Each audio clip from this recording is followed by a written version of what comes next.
Namaste, this is François Gauthier. I live in India. Of course, some of you know me.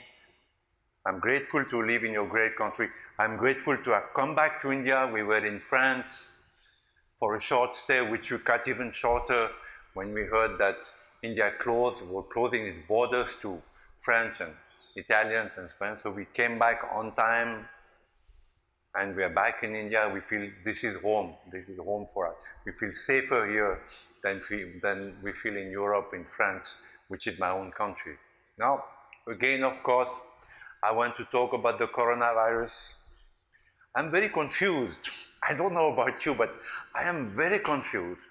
Very, very, very confused. On the one hand, I understand, the lockdown. I understand that we need to keep a distance. We know now how the virus works, how it spreads from people to people, that it started from a few Chinese in Wuhan, in a market where they kill animals live and they pack them one upon the other. And it was born out of bats or some other animals and contaminated a few humans and then spread in China, and the Chinese spread it all over the world. So we understand Mr. Modi's decision and we respect it, and we are confined at home and I work from home. I'm used to work from home, but so many people are not. So many people are suffering today. Now, so we understand the lockdown, but what I don't understand is that the numbers are still minuscule, tiny. I remember a few days back on one of the Indian televisions, one newscaster so excited because Delhi had crossed 100 people contaminated with the virus, not died, but contaminated. Oh, Delhi had crossed 100 cases. Very excited the newscaster was. But there are 10 million people living in Delhi. How much is 100? Even now, if it is 200 or 300 or 400, how much is 400 out of 10 million? 0.0004%.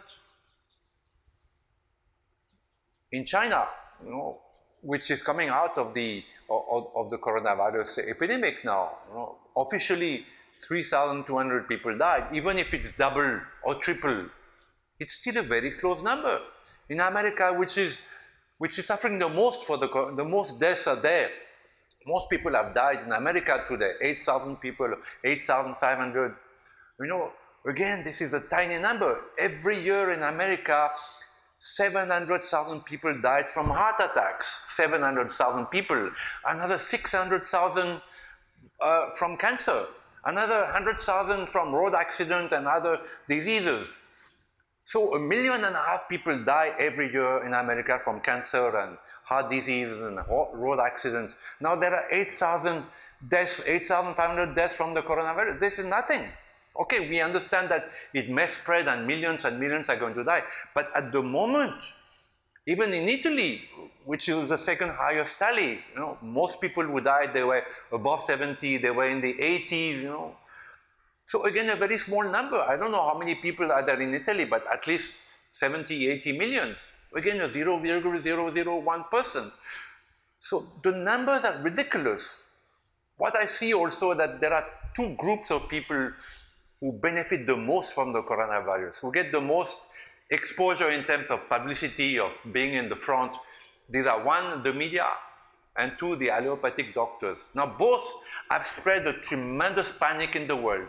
The media by playing up numbers, like in India, the cases are so few in India. In Tamil Nadu there may be 4 or 5 cases, but it looks as if it's everybody's going to die from the coronavirus. So the media is, propagating fear and panic. And the allopathic doctors, and we know that they are,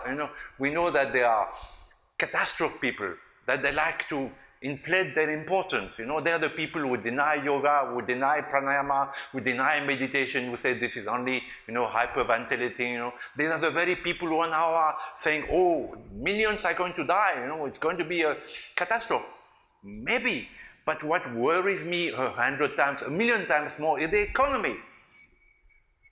Goldman and Sachs said at least 25% of humanity is going to be unemployed in the next 2-3 weeks.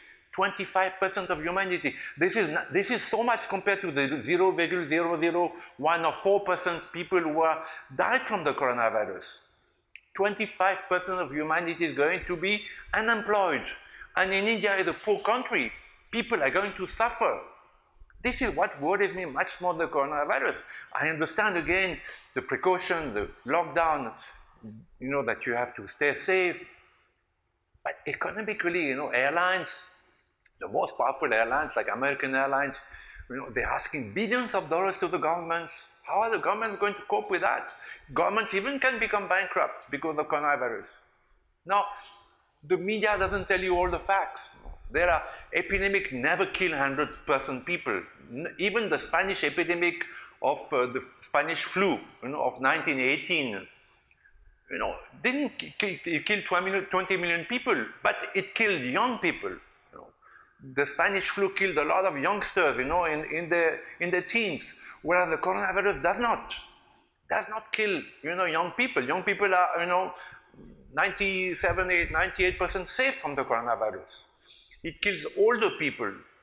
And again, the numbers do not tally. This panic, this fear that the media and the allopathic doctors are spreading in the world. They are the criminals. I accuse them.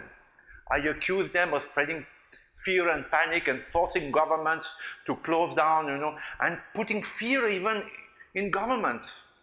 We are all the slaves of the media, including the most powerful people. We are slaves of what the media says and the doctors say. We need to look and see, the numbers.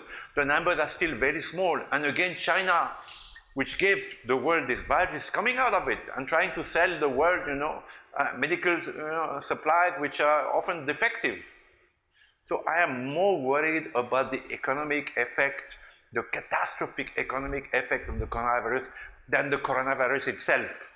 Okay, when it's going to kill millions of people, I will revise, I will make another talk. But at the moment, the numbers are very small. But the panic, the fear, and the economic collapses is what really worries me and should worry every prime minister, every guru in this world. Namaste.